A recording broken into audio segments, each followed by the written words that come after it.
Hello, welcome to Target Gurukul students. जैसा कि मैंने आपको बताया था कि मैं आपको मैथ की पूरी तैयारी करवाऊंगी, वो भी 20 से 25 दिन में। तो रेडी हैं सब लोग? आज की मेरी ये फर्स्ट क्लास है, तो बिना टाइम वेस्ट किए हम वीडियो को शुरू करते हैं। और वीडियो को शुरू करने से पहले से आपसे एक छोटी सी रिक्वेस्ट है कि अगर आप इस चैनल पे नए हो और अभी तक आपने इस चैनल को सब्सक्राइब नहीं किया है तो प्लीज़ सब्सक्राइब कर लो। आपको हमारे चैनल पे पूरी तैयारी करवाई जा रही है, वो भी फ्री ऑफ कॉस्ट, ठीक है। तो चलिए शुरू करते हैं। हमारे पास ये फर्स्ट क्वेश्चन है। देखिए, हम क्वेश्चन को मज़े मज़े हम पढ़ेंगे, बिल्कुल कॉन्सेप्ट क्लियर कर देंगे, आपको बोरिंग नहीं होगी। सबसे पहले आपका the value of limit x tends to π/2 √2 minus √1 plus sine x upon √2 cos square x is. हमारे पास 4 ऑप्शन गिवन है, इनमें से कौन सा ऑप्शन सही है, ठीक है। तो सबसे पहले हम क्या करेंगे, जो भी क्वेश्चन हमको गिवन है हम उसको राइट कर लेते हैं, उसको यहाँ पे उतार लेंगे। Limit x tends to π/2 √2 minus, देखो अंडर रूट वाली वैल्यू देख के बहुत सारे लोग क्या करते हैं, घबरा जाते हैं, ठीक है।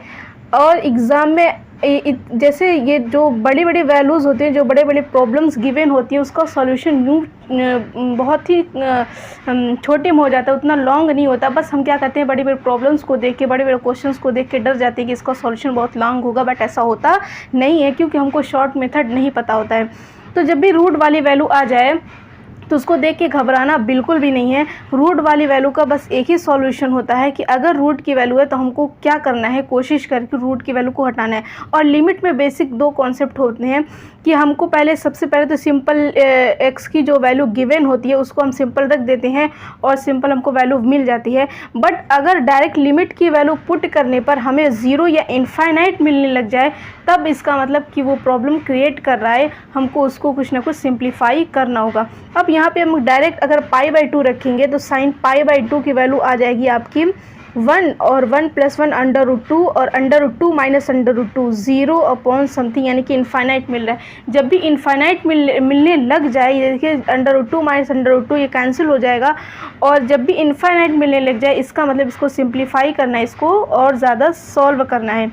तो और यहाँ पे अगर हम देखें तो देखिए जब भी 0/, देखो एक और इसमें लिमिट वाले में एक एल हॉस्पिटल रूल आता है कि जब भी 0/0 फॉर्म मिलने लगे, यानी कि अगर हम डायरेक्ट लिमिट की वैल्यू पुट करते हैं, उसमें जो भी फंक्शन गिवन है उसमें अगर हम डायरेक्ट लिमिट की वैल्यू रखते हैं और 0/0 फॉर्म मीन्स कि अगर हम इस वैल्यू को डायरेक्ट यहाँ पे रख दिए और ऊपर न्यूमरेटर में भी आपका 0 आ जाए, डिनोमिनेटर में भी 0 आ जाए, यानी कि 0/0 फॉर्म मिलने लग जाए, तब हम क्या करते हैं, उसका न्यूमरेटर और डिनोमिनेटर का अलग अलग डिफ्रेंशिएशन करते हैं। बट यहाँ पे वो केस नहीं, यहाँ पे डायरेक्ट इनफाइनाइट हो जा रहा है, तो इसका मतलब इसको सिंप्लीफाई करेंगे। हमने वैसे भी हमको क्वेश्चन को देख के ही हम पहले मेरे माइंड में ये ख्याल आया कि हम इसको क्या कर लें, सिंप्लीफाई कर लेते हैं। अगर ये इनफाइनाइट ना भी बनता तब भी हम इसको क्या करते, सिंप्लीफाई करते हैं, ठीक है। कि रूट की वैल्यू को सॉल्व करना थोड़ा मुश्किल होता है। तो जब भी रूट की वैल्यू को सिंप्लीफाई करना होता है तो सबसे बेसिक कॉन्सेप्ट होता है इसके कॉन्जुगेट से मल्टीप्लाई करें, ठीक है। अपने माइंड में फिट कर लो कि जब भी रूट की वैल्यू आ जाए प्लस माइनस ऐसे करके, तो क्या करना है, दोनों वैल्यूज़ आपकी रूट है और रूट को हमको क्या करना है, हटाना है। रूट को हटाने के लिए एक सिंपल सा कॉन्सेप्ट है जिसको आपको माइंड में रखना है कि हमको क्या करना है, कॉन्जुगेट से मल्टीप्लाई करना है न्यूमरेटर और डिनोमिनेटर में। तो हम यहाँ पे इसके कॉन्जुगेट से मल्टीप्लाई, यानी कि ये माइनस है तो इसका कॉन्जुगेट क्या होगा, प्लस हो जाएगा। √2 plus √1 plus sine x upon √2 plus √1 plus sine x, ठीक है। हमने इससे कॉन्जुगेट से मल्टीप्लाई कर लिया। अब कॉन्जुगेट से मल्टीप्लाई करने का मतलब ये होता है कि रूट की वैल्यू हट जाए। और कैसे हटती है, हमने एक आइडेंटिटी पढ़ी थी, a - b × a + b = a² - b²। अगर किसी को नहीं याद तो देख ले, a² - b² = a - b × a + b, ये आइडेंटिटी होती है। तो यहाँ पे देखिए वही फॉर्म बन जा रही है, a - b, ये वैल्यू पूरी आपकी a है और ये वैल्यू पूरी b है, तो a - b × a + b आपका न्यूमरेटर से क्या हट गया, रूट हट गया। देखिए इसको लिमिट x टेंस टू π/2 √2 का होल स्क्वायर माइनस बी के प्लेस पे है √1 प्लस साइन एक्स का होल स्क्वायर। अब जैसे ये होल स्क्वायर होगा तो ये रूट की वैल्यू ऑटोमेटिक रिमूव हो जाएगी। डिनोमिनेटर में आप इसको मल्टीप्लाई कर लीजिए √2, ये कॉस स्क्वायर एक्स है, इसको हम एक तरीके से लिख सकते हैं। कॉस स्क्वायर को हम क्या लिख सकते हैं 1 माइनस साइन स्क्वायर एक्स। देखिए क्या होगा ना कि 1 यहाँ पे साइन π/2 की वैल्यू होती है 1 और कॉस π/2 की वैल्यू होती है 0। तो हमको 0 से तो बचना है, ठीक है, 0 से हमको बचना है। इसलिए अगर हम इसको कॉस स्क्वायर एक्स ही रहने दिए तो यहाँ पे हम कॉस इसके प्लेस पे हम एक्स के प्लेस पे π/2 रखें तो कहीं ना कहीं ये प्रॉब्लम क्रिएट करेगा। इसलिए हमने इसको चेंज कर लिया साइन स्क्वायर में, ठीक है। मल्टीप्लाई बाय यहाँ पे multiply by √2 plus √1 plus sine x, ठीक है, इतना हो गया। अब यहाँ पे इसको और सिंप्लीफाई करते हैं, लिमिट x टेंस टू π/2 और यहाँ पे √2 माइनस 1 प्लस साइन एक्स, ये हट गया root, divided by √2 1 minus sine square x √2 plus √1 plus sine x, ठीक है, इतना हुआ। अब यहाँ पे हम डायरेक्ट इस लिमिट की वैल्यू यहाँ पे पुट कर देंगे तो 2 माइनस जहाँ जहाँ x है वहाँ हम क्या रखेंगे π/2 minus 1 plus sine π/2 sine π/2 divided by √2 1 minus sine square π/2 √2 plus √1 plus sine π/2, ठीक है। यहाँ पे देखते हैं 2 माइनस 1 प्लस साइन π/2 की वैल्यू होती है हमारी 1। एक मिनट, यहाँ पे हम एक काम और कर सकते हैं, अभी लिमिट ना रखें, ठीक है। एक काम यहाँ पे 1 माइनस साइन स्क्वायर एक्स है तो इसको हम फिर से यही वाले आइडेंटिटी यूज़ करके इसको हम और ज़्यादा सिंप्लीफाई कर सकते हैं। तो आप इसको अभी ये ना करिए, ठीक है। यहाँ पे हम क्या कर सकते हैं 2 में से 1 को माइनस करेंगे तो ये आ जाएगा हमारा 1 माइनस साइन एक्स, ठीक है। इस ब्रैकेट को ओपन करेंगे तो ऊपर हमको ये वैल्यू मिलेगी और नीचे और ज़्यादा इसको सिंप्लीफाई कर लेंगे तो ये हमको मिल जाएगा 1 माइनस साइन स्क्वायर एक्स को हम क्या लिख सकते हैं 1 minus sine x into 1 plus sine x. फिर से हम वही आइडेंटिटी यूज़ किए हैं अपोजिट डायरेक्शन से, ठीक है, into √2 plus √1 plus sine x, ठीक है। यहाँ पे लिमिट x टेंस टू π/2 ही रहेगा, ठीक है, समझ जाइएगा। अब यहाँ पे हम देखिए अब मैंने ऐसा यहाँ पे किया ना तो फिर से हमको ये वैल्यू 0 मिलने लगी। इसलिए मेरे माइंड में आया कि अगर यहाँ पे फिर से 0 मिलने लगेगा तो फिर से प्रॉब्लम क्रिएट करेगा। तो यहाँ से हम इसको, ये कैंसिल हो गया, ऊपर अब बचा आपका 1।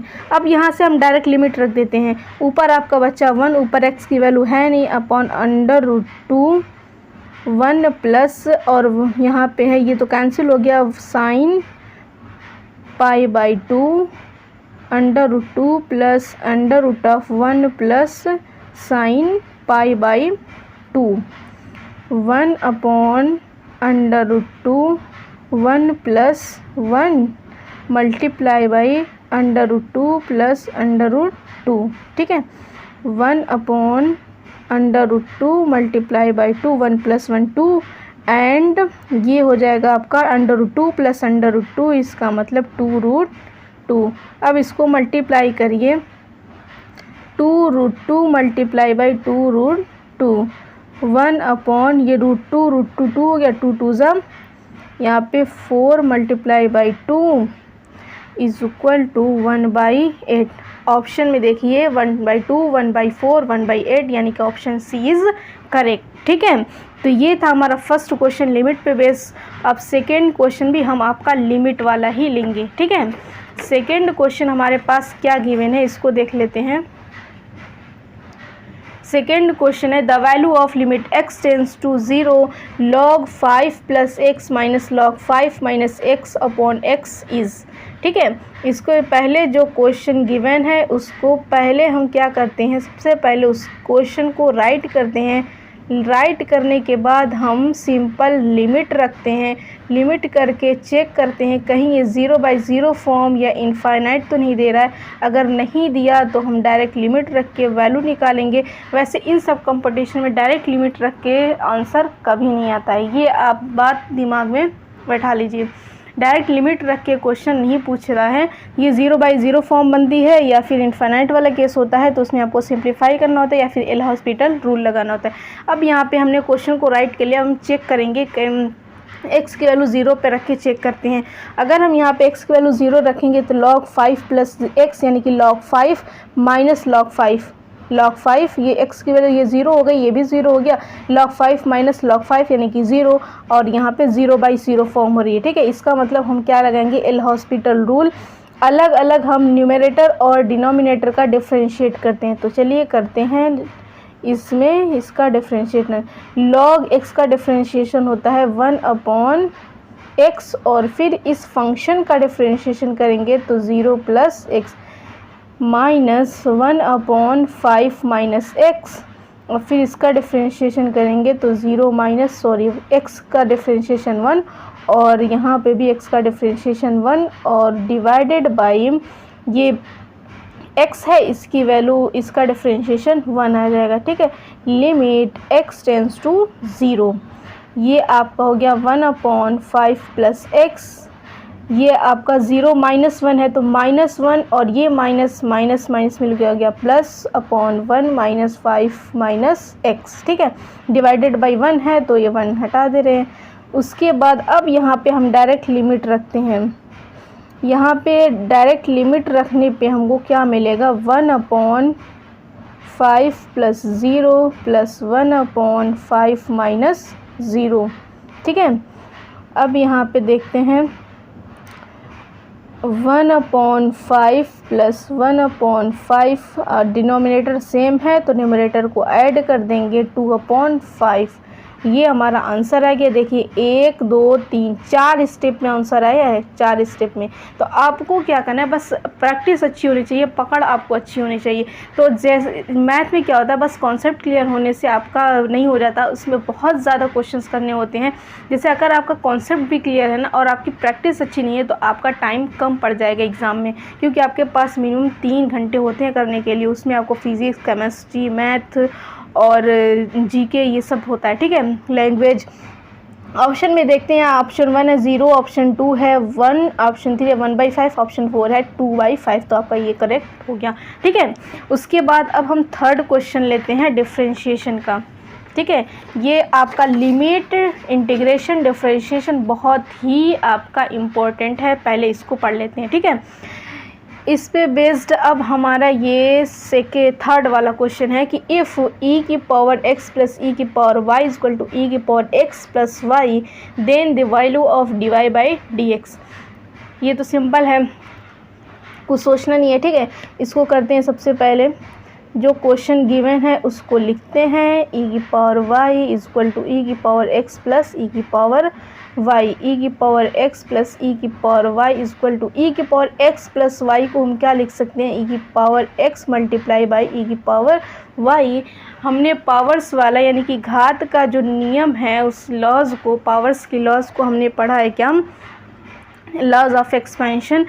यानी अगर आपका बेस सेम है तो पावर्स क्या होती हैं, ऐड हो जाती हैं। तो यहाँ पे हम इसको सिंप्लीफाई कर लिए। अब क्या करेंगे हम, e की पावर x इंटू ई की पावर y से दोनों साइड हम डिवाइड कर देंगे, ठीक है। यहाँ पे लिख लेते हैं कि ऑन डिवाइडिंग e की पावर x इंटू ई की पावर y बोथ साइड्स, ठीक है। e की पावर x अपॉन e की पावर x इंटू ई की पावर y प्लस e की पावर y अपॉन e की पावर x इंटू ई की power y is equal to e की power x into e की power y upon e की power x into e की power y। अब यहाँ से क्या मिला हमको, e की पावर x, e की पावर x कैंसिल, e की पावर y कैंसिल और ये बचा क्या, ई की power Y plus 1 upon E की पावर एक्स इक्वल टू 1। अब हम इसका क्या करते हैं, डिफ्रेंशिएशन ऑन डिफ्रेंशिएटिंग। ठीक है, ये सब आपको एग्जाम में लिखना नहीं होगा, मैंने आपको समझाने के लिए लिख दिया। आपको बस क्या करना है, 2-3 लाइन लगेगा इसको भी करने में, बट मैं राइट कर क्योंकि आपको बस ऑप्शन करेक्ट टिक करना होता है। उसके बाद आप यहाँ पे डिफ्रेंशिएशन करेंगे, इसको एक स्टेप और यहाँ पे कर लीजिए कि e की पावर माइनस, क्योंकि जब ये डिनोमिनेटर में ऊपर लेके जाएंगे तो e की power minus y plus e की power minus x equal to 1।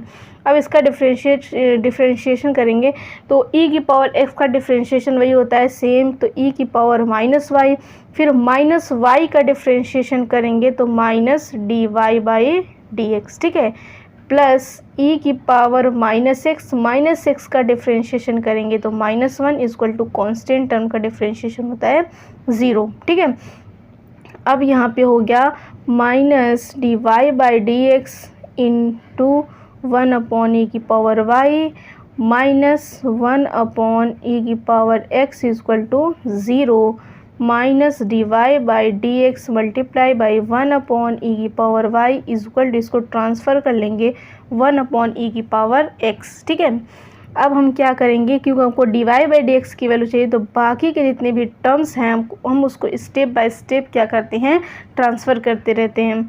Minus D Y by D x equal to, ये डिनोमिनेटर में है उधर जाएगा तो हो जाएगा ई की पावर वाई अपॉन ई की पावर एक्स। ठीक है, अब यहाँ पे ये माइनस है तो D Y by D x equal to minus E की power Y multiply by E की पावर माइनस एक्स, इसको और सिंप्लीफाई कर लेंगे तो ई की power y minus x. Option देखते हैं, फर्स्ट ऑप्शन है ई की power x minus y, second है ई की पावर वाई माइनस एक्स, और थर्ड ऑप्शन है आपका माइनस ई की पावर वाई माइनस एक्स, जो कि करेक्ट है। ठीक है, ये बात समझ में आई, क्लियर हुआ। अब हम चलते हैं नेक्स्ट क्वेश्चन पे, ये भी आपका डिफ्रेंशिएशन से है। ठीक है, नेक्स्ट क्वेश्चन हमारे पास क्या गिवन है, the derivative of tan inverse sec x plus tan x is, इसका सिंपल सा डेरिवेशन पूछा है, इसका डिफ्रेंशिएशन करना है। तो सबसे पहले हम इसको लेट कर लेते हैं कि y is equal to tan inverse sec x plus tan x. ठीक है, अब जब भी इसका डेरिवेशन करना होता है, जैसे tan इनवर्स वाली जब वैल्यू आ जाती है तो हमको क्या करना होता है कि इसका इन्वर्स का भी डिफ्रेंशिएशन थोड़ा मुश्किल होता है। जैसे tan इनवर्स x का डिफ्रेंशिएशन होता है 1/1 प्लस एक्स स्क्वायर, फिर आप इसके अंदर का भी डिफ्रेंशिएशन करेंगे प्रोडक्ट से रूल से, तो काफ़ी बड़ा हो जाता है। तो हमको क्या करना होता है कि जब भी tan इनवर्स वाली वैल्यू होती है, हम उस tan इनवर्स को क्या करते हैं कि अंदर आप इसको सिंप्लीफाई करेंगे और ये आपका बन जाए tan में, तब आपका tan और tan इनवर्स कैंसिल हो जाता है और सिंपल सा एक फंक्शन बचता है। तो हम इसको सबसे पहले सिंप्लीफाई करेंगे, सिंप्लीफाई करने के बाद उसको डिफ्रेंशिएशन करेंगे ताकि ये tan इनवर्स जो आपका प्रॉब्लम क्रिएट कर रहा है वो रिमूव हो जाए। तो हम इसको 1 अपॉन सेक एक्स को लिख सकते हैं 1 upon cos x plus tan x को लिख सकते हैं sine x upon cos x. ठीक है, which is equal to tan inverse x 1 plus sine x upon cos x. आपका डिनोमिनेटर सेम है, न्यूमरेटर को ऐड कर दिया। अब इसको क्या लिख सकते हैं, tan इनवर्स 1 को हम क्या लिख सकते हैं, sign square X by 2 plus cos square X by 2। आपको ट्रिग्नोमेट्री के सारे आइडेंटिटीज़ लर्न होनी चाहिए। ठीक है, plus sine x, sign 2x का जो होता है फॉर्मूला वो होता है क्या, 2 sine x into cos x. यहाँ पे साइन x है तो हम इसको लिखेंगे 2 sine x by 2 into cos x by 2 divided by cos x. अब यहाँ पे cos 2x का 3 फार्मूला होता है, एक फार्मूला उसमें से होता है cos 2x का कि cos square x minus sine square x. तो यहाँ पे x है तो हम यहाँ पे लगाएंगे cos square X by 2 minus sine square X by 2। ठीक है, अब यहाँ पे देखिए मैंने ऐसा क्यों किया, मैं अभी आपको बता रही हूँ। A square plus B square plus 2ab बन गया sine square X by two plus cos square X by two sine x by two cos x by two. तो हम यहाँ पे इसको लिख सकते हैं sine x by two plus cos x by two का होल स्क्वायर डिवाइडेड बाई, अब यहाँ पे ये cos square X by two minus sine square X by two है, तो ए स्क्वायर माइनस बी स्क्वायर वाली आइडेंटिटी यहाँ पे भी यूज़ कर सकते हैं, यानी कि cos x by two plus sine x by to multiply by cos x by two minus sine x by to. ठीक है, ये पूरा बड़ा ब्रैकेट लगा दें। ठीक है, अब यहाँ पे देखिए ये होल स्क्वायर है, ये पावर 2 है और यहाँ से ये एक कैंसिल हो गया, बचा क्या हमारे पास tan inverse sine x by two plus cos x by two divided by cos x by two minus sine x by to. ठीक है, अब इसको tan में कन्वर्ट करने के लिए हम क्या करेंगे, अगर हम साइन एक्स बाई टू में कॉस एक्स बाई टू से डिवाइड कर देंगे तो हमारा tan x हो जाता है, sine x upon cos x equal to tan होता है। तो हम यहाँ पे क्या करेंगे, कॉस एक्स बाई टू से हम डिवाइड कर देंगे tan इनवर्स ये sign x upon cos x, तो ये हो जाएगा tan x by two plus cos x upon cos x हो जाएगा ये 1 अपॉन ये cos x by two upon cos x by to, ये 1 हो जाएगा और ये हो जाएगा हमारा tan x बाई टू। इतना समझ में आया। अब हम क्या कर सकते हैं, इसको और सिंप्लीफाई करने के लिए हम यहाँ पे लिख सकते हैं tan x by two plus tan pi by 4। समझ में आया। tan पाई बाई 4 की वैल्यू होती है 1, tan पाई बाई 4 की वैल्यू होती है 1, और यहाँ पे भी हम लिख नहीं sorry 1 minus tan x by two into tan pi by 4। मैंने ऐसा सब कुछ किया, ये बन गया आपका formula tan a plus tan b का। tan x plus tan y का फॉर्मूला क्या होता है, tan x plus tan y upon 1 minus tan x into tan y। ये वही फॉर्म हमारी बन गई है। तो tan इनवर्स इसको क्या लिख सकते हैं, tan x by two plus pi by 4, ये बन गया tan inverse into tan x by two plus pi by 4। अब ये कैंसिल हो गया, tan इनवर्स tan से कैंसिल हो गया, बचा x by two plus pi by 4। अब ये देखिए इतना बड़े फंक्शन को हम इतना छोटे में कन्वर्ट कर लिए। इतना टाइम नहीं लगेगा अगर आप इसमें एक्सपर्ट हो जाओगे, ऐसी प्रॉब्लम्स को करते रहेंगे तो आपके माइंड में ऑटोमेटिक ये प्रॉब्लम्स, जैसे आपके माइंड जैसे इस तरह की बहुत सारी अगर आप प्रॉब्लम्स करेंगे तो आपके माइंड में ऑटोमेटिक आ जाएगा कि इस तरह की प्रॉब्लम्स को ऐसे सॉल्व करना है, इस तरह की प्रॉब्लम्स को ऐसे सॉल्व करना है। जैसे मेरे माइंड में आ गया कि मैंने देखा कि sec x plus tan x है, उसके बाद इस अगला स्टेप हमको इसको ब्रेक करना है, इसको सिंप्लीफाई करना है, उसके बाद कब कौन सा फार्मूला लगाना है, ये तभी होगा जब कि आपकी अच्छी से प्रैक्टिस हुई रहेगी। ठीक है, तो बिल्कुल टेंशन नहीं लीजिए, मैं प्रैक्टिस आपको कराऊंगी और आपको क्वेश्चंस भी दूंगी। अब इसका डिफ्रेंशिएशन करते हैं, dy by D x equal to X by two का differentiation 1 by two plus constant term का डिफ्रेंशिएशन होता है 0 which is equal to 1 by two. Option second is correct. ठीक है, कि अब हमको लग रहा है कि वीडियो काफ़ी लंबी हो रही है तो इतना आज के लिए रहने देते हैं। बाकी नेक्स्ट वीडियो में हम और अच्छे अच्छे क्वेश्चंस करेंगे। जब आपकी प्रैक्टिस अच्छी हो जाएगी तो हम अपनी स्पीड थोड़ा बढ़ाते रहेंगे और एक दिन में आपके अभी मैं स्टार्टिंग में 5-5 क्वेश्चंस कराऊंगी, उसके बाद फिर 6, 7 और 10-10 क्वेश्चंस कराती रहूँगी, जैसे जैसे आपके एग्ज़ाम पास आते रहेंगे और जैसे जैसे आपकी प्रैक्टिस अच्छी होती रहेगी। ठीक है, तो मिलते हैं फिर अगले वीडियो में। रात 8 बजे का वेट करिए और अगर आपको कोई भी डाउट हो, कोई क्वेरी हो, जैसे आपको जो भी बात समझ में ना आई हो, आपको जिस टाइप की वीडियोस चाहिए, कौन सा कॉन्सेप्ट आपको क्लियर नहीं है, किस टॉपिक पे आपको वीडियोस चाहिए, किस तरह के क्वेश्चंस आपको चाहिए, तो वो आप कमेंट करके हमसे पूछ सकते हैं बिला झिझक। ठीक है।